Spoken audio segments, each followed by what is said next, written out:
HHS announced this week that the black box warning label that has been on menopause hormone therapy products for decades will be removed. The response from medical groups? Mostly positive. Here's what you need to know. Secretary Kennedy said that back in 1999, 27% of postmenopausal women were taking HRT.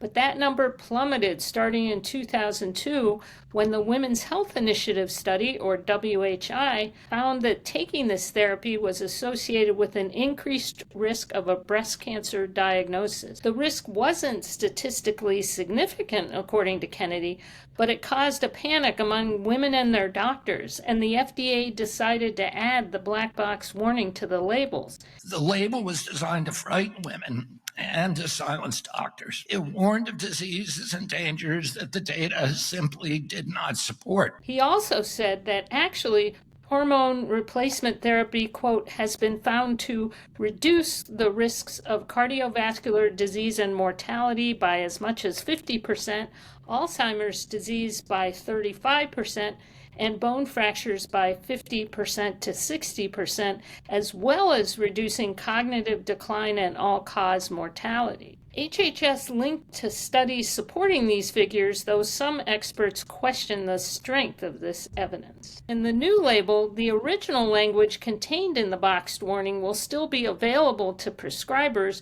but it will appear lower down in the prescribing information and will discuss certain products more specifically.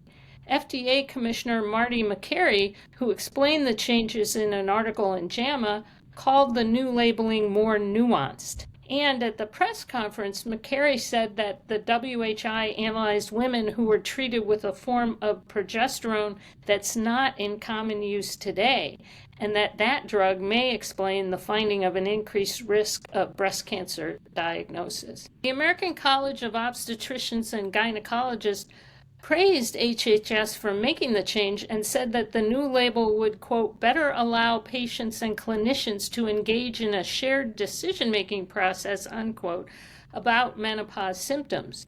However, there has been some criticism about the way the decision was made because Makary convened a panel of hand-picked experts to informally discuss the issue instead of going through the usual advisory committee process, which he said was too bureaucratic.